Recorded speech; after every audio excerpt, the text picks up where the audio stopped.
bíblico Palabras de Vida. Lección número 2. Un Dios de amor que compartió su amor. Sabes, querido, hay mucha gente que piensa que este mundo apareció solo por casualidad. Ahora, ¿qué pensarías tú si yo te dijese que un computador o un reloj o cualquier aparato electrónico apareció así solo, por casualidad? De repente, un tornillo se fue juntando con otro tornillo, una pieza a lo largo de millones de años se fue juntando con otra pieza, y de repente apareció el computador o apareció el reloj. Si yo te dijese eso, y quisiese convencerte que eso es verdad, ¿qué dirías tú? Que estoy loco. Y sin embargo, querido, hay gente que quiere probar de alguna manera que este mundo, este universo sofisticado, compuesto por planetas, por estrellas, por galaxias, este mundo que tiene pájaros, aves, peces, animales, el ser humano con su cuerpo completamente complejo, lleno de sofisticación. Hay gente que quiere probar que todo esto apareció de casualidad, por acaso, que no hay un creador. Pero cuando yo leo la Biblia puedo ver la huella de Dios marcada en cada detalle de lo que existe en este universo. Por ejemplo, yo puedo ver las huellas de Dios en la tierra. Eso me dice Mateo capítulo 6, versículo 28 y 29. Dice así: y por el vestido, ¿por qué os afanáis? Considerad los lirios del campo, cómo crecen. No trabajan ni hilan. Pero os digo, ni aun Salomón con toda su gloria se vistió así como uno de ellos. Mirad los lirios del campo. Toma un lirio del campo, llévalo al laboratorio, analízalo, partícula por partícula, detalle por detalle. Es imposible pensar que eso apareció por acaso, de casualidad.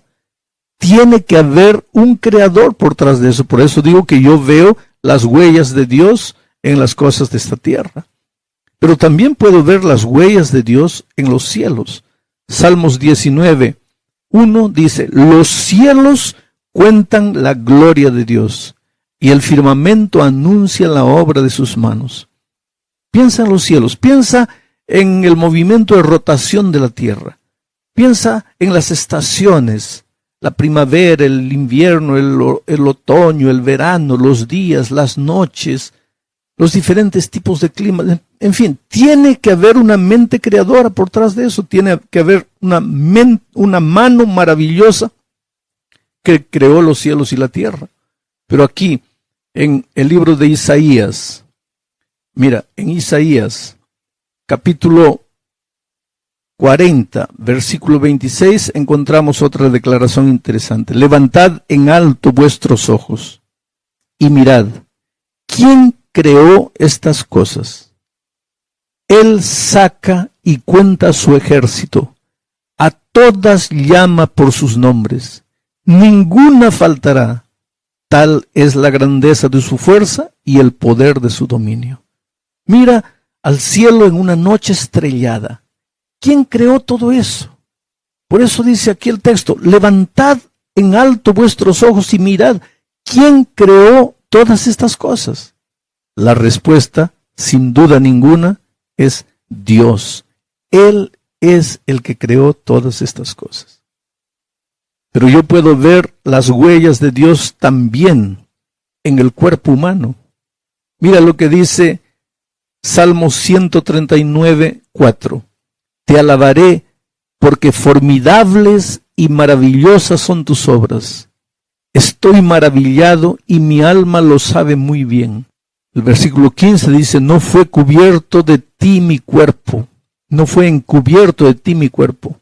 Bien que en oculto fui formado y entretejido en lo más profundo.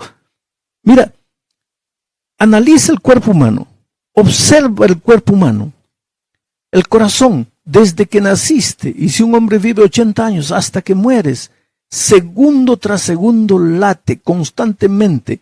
Si deja de latir 2 segundos, sucede lo que se llama arritmia, estás condenado a muerte.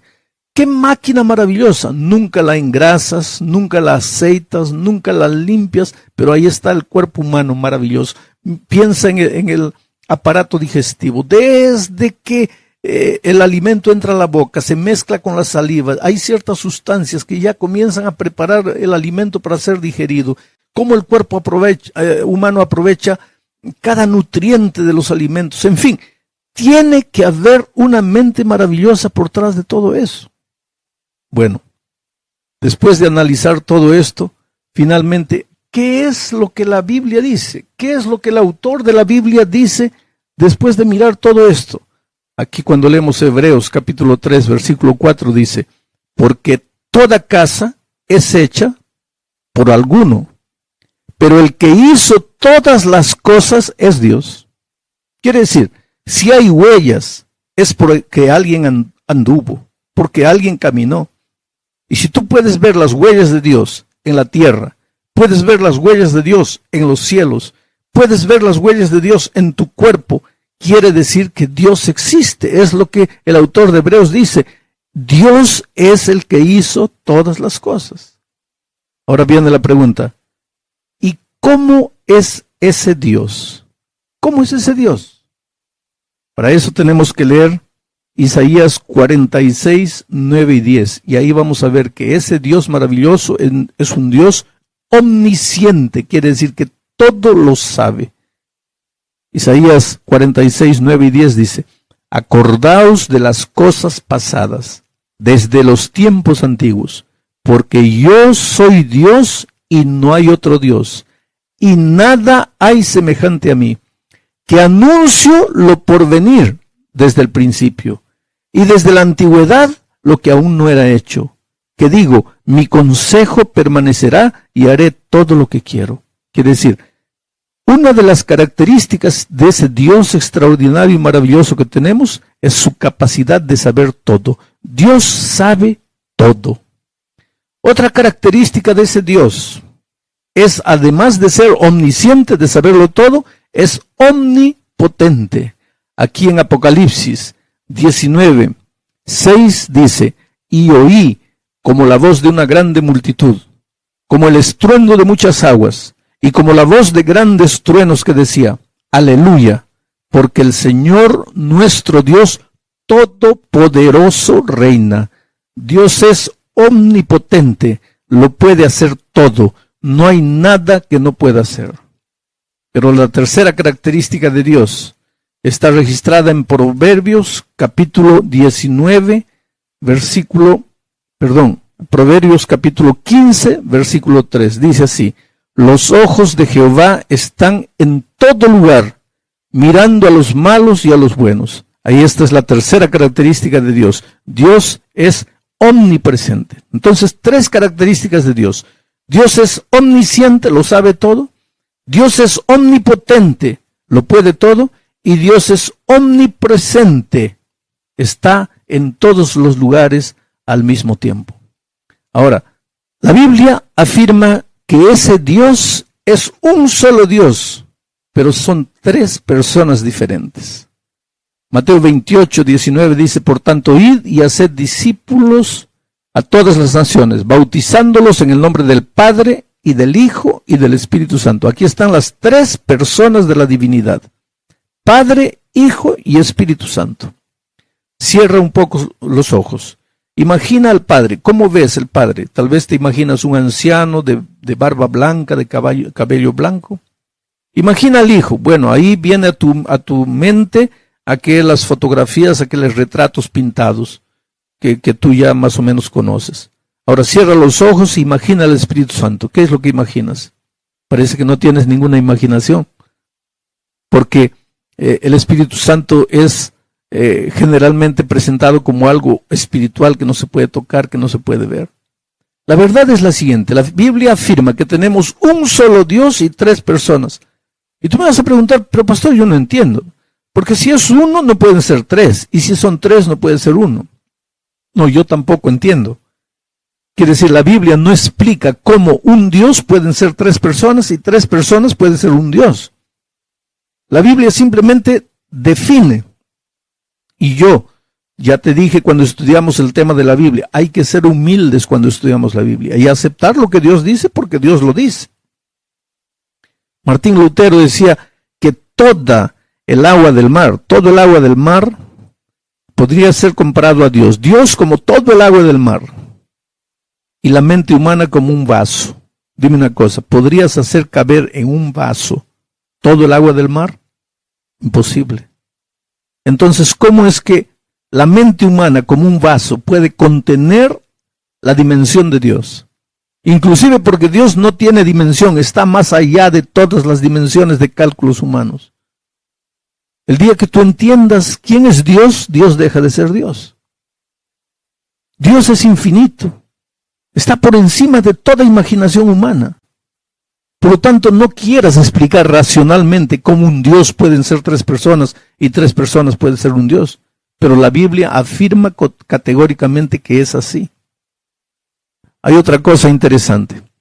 Esas 3 personas de la divinidad son personas, son el mismo Dios con las mismas características de Dios.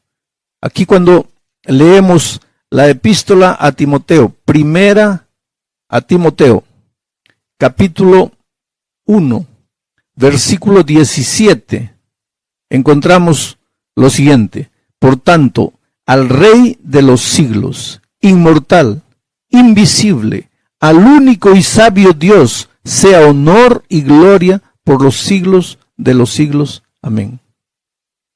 Otras características de Dios: invisible, único Dios. Son 3 personas, pero es un único Dios. Un Dios eterno. Vuelvo a repetir, para mí es un misterio. Yo puedo ver las huellas de Dios en la tierra, en los cielos, en mi cuerpo. Cada mañana cuando me despierto puedo ver la luz del sol brillando. Y eso me basta para saber que Dios existe. Y cuando leo la Biblia me dice que Dios es omnipresente, omnipotente, omnisciente, y eso me basta. Porque si yo quiero entenderlo, yo no puedo agarrar a Dios y colocarlo en un laboratorio, debajo de un microscopio para analizarlo. Yo creo en Dios por la fe y creo porque cada día siento su mano maravillosa conduciendo mi vida. Y si tú te sometes a la dirección de Dios, tú vas a ver y te vas a sorprender con las cosas extraordinarias que Dios es capaz de hacer en tu vida. Jesús es Dios, porque es una de las personas de la divinidad. ¿Cómo sé que Jesús es Dios? Porque Mateo 1:23 dice lo siguiente: he aquí una virgen concebirá y dará a luz un hijo, está hablando de Jesús, y llamará su nombre Emmanuel, que traducido es Dios con nosotros. Aquí está hablando de Jesús y dice que su nombre será Emmanuel, que traducido es Dios con nosotros. En otras palabras, Jesús era Dios. Jesús es Dios. Pero el Espíritu Santo también es Dios. Hay mucha gente que piensa que el Espíritu Santo es apenas una fuerza, es una influencia, tal vez porque Jesús un día le dijo a Nicodemos que el Espíritu Santo trabaja como el viento, pero el hecho de que el Espíritu Santo trabaja como el viento no quiere decir que el Espíritu Santo es viento. El Espíritu Santo es una persona, tan persona como el Padre y como el Hijo, porque en la Biblia encontramos abundantes declaraciones diciendo que el Espíritu enseña, es una persona. El Espíritu queda triste, porque hay gente que puede entristecer al Espíritu Santo, es una persona. El Espíritu guía, el Espíritu aconseja, el Espíritu consuela, quiere decir, tiene características personales.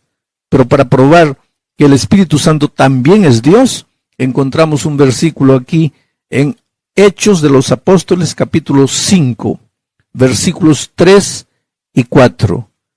Y dijo Pedro: Ananías, ¿por qué llenó Satanás tu corazón para que mintieses al Espíritu Santo y sustrajeses del precio de la heredad?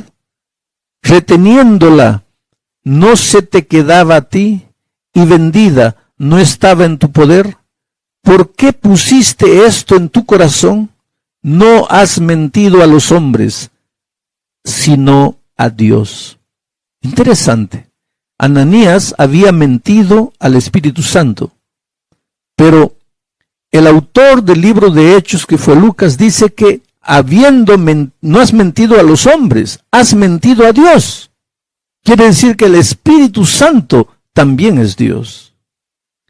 Y ese Dios maravilloso, creador de los cielos y la tierra, Él quiso expresar su amor compartiendo su vida y creando este mundo para que el ser humano pudiese ser feliz, pudiese vivir, pudiese ser feliz. Mira lo que dice aquí en Nehemías, capítulo 9, versículo 6. Te voy a leer. Nehemías, capítulo 9, versículo 6, dice lo siguiente: Tú solo eres Jehová. Tú hiciste los cielos y los cielos de los cielos, con todo su ejército, la tierra y todo lo que está en ella, los mares y todo lo que hay en ellos. Y tú vivificas todas estas cosas, y los ejércitos de los cielos te adoran. La Biblia afirma con toda claridad que Dios, ese Dios maravilloso, todopoderoso, omnipresente, omnisciente, ese Dios que en tres personas, Padre, Hijo y Espíritu Santo, ese Dios es el que creó los cielos y la tierra porque nosotros pudiésemos habitar en esta tierra. Ahora, ¿cómo fueron creados los cielos y la tierra?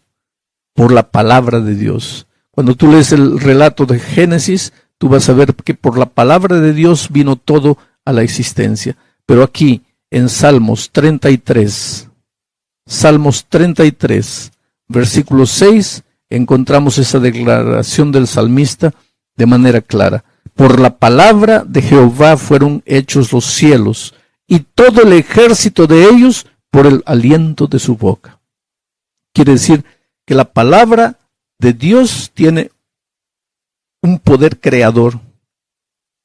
Y si la palabra de Dios pudo crear vida cuando no había nada, imagina lo que la palabra de Dios puede hacer en tu vida ahora que ya hay vida. Por lo tanto, si tu hogar está destruido, si tu hijo está completamente hundido en las drogas, si tu vida financiera está acabada, tienes que creer que la palabra de Dios es capaz de reconstruir todo eso. ¿Te acuerdas cuando Jesús encontró a un paralítico? Estaba así hace 38 años y Jesús le dijo: a ti te digo, levántate, toma tu lecho y anda. Y el paralítico anduvo. Ahora, si Jesús con su palabra redentora fue capaz de hacer andar un paralítico, ¿por qué no puede hacer andar tu vida si tu vida está paralizada? Si tú intentas una cosa, intentas la otra cosa y nada da resultado. ¿Te acuerdas cuando Jesús llegó al sepulcro de Lázaro y le dijo: Lázaro, sal? Y el muerto resucitó y salió. Y si Jesús tuvo poder para eso, ¿por qué no puede llegar a tu vida y resucitar tus sueños, resucitar tu familia, resucitar tu matrimonio? Claro que sí, porque Dios es todopoderoso. Cree en el Señor Jesucristo. Ábrele tu corazón y vas a ver las maravillas que Jesús es capaz de realizar en tu vida.